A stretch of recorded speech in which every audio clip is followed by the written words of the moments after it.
मराठा आरक्षणाच्या मुद्द्यावरून सत्ताधारी महायुतीसह महाविकास आघाडीतील नेत्यांचीही कोंडी झालेली असताना शरद पवारांनी आरक्षणासंदर्भात आपली भूमिका आता स्पष्ट केली आहे।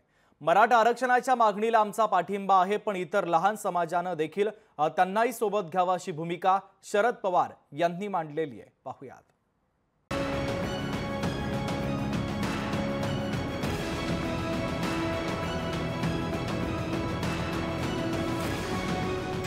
शरद पवारांचा मराठा आरक्षणाला पाठिंबा। पवारांच्या वक्तव्यानं जरांगेंच्या लढ्याला बळ। आरक्षणावर पवारांनी आणखीन स्पष्ट बोलण्याचं भाजपचं आव्हान। मनोज जरांगे पाटलांनी मराठा समाजाला ओबीसीतूनच आरक्षण देण्याकरता उपोषणास्त्र बाहेर काढले। त्यांचं उपोषण सुरू असतानाच शरद पवार यांनी मराठा आरक्षणासंदर्भात आपली भूमिका मांडली। मराठा समाजाला आरक्षण मिळालंच पाहिजे अशी भूमिका शरद पवार यांनी घेतली आहे।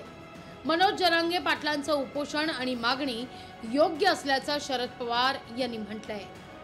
आमची भूमिका नेहमीची आहे की आरक्षणाला उसा फासला आहे। मराठा समाजाचे एक वैशिष्ट्य होतं की हा समाज इतर जाती जमातीच्या लोकांना घेऊन जाणार आहे।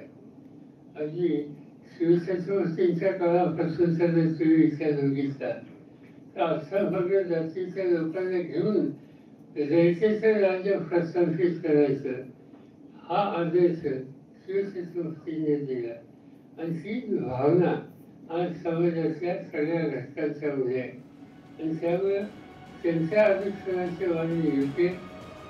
शरद पवार यांनी जी मागणी केली ती मागणी भाजपची आहे, पण मराठ्यांना ओबीसीतून आरक्षण द्यावं असं पवार का म्हणत नाही असा सवाल भाजपने केलाय। शरद पवार असं म्हणाले का मराठा आरक्षण हे ओबीसी मधून द्यावं, तर मग भूमिका कुठे स्पष्ट आहे? आणि मराठा आरक्षण देण्यासाठी तर सरकार तयारच आहे।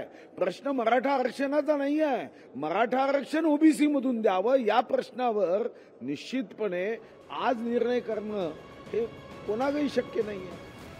शरद पवार यांनी मराठा समाजाला आरक्षण मिळायला हवं असं सांगून मराठ्यांच्या आंदोलनाला बळ दिलंय।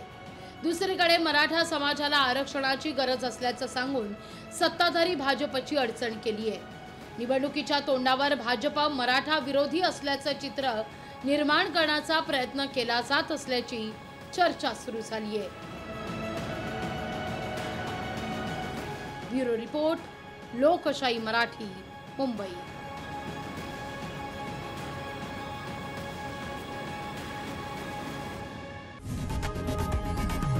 लोकशाही मराठी ऐका, पहा, जागरूक रहा।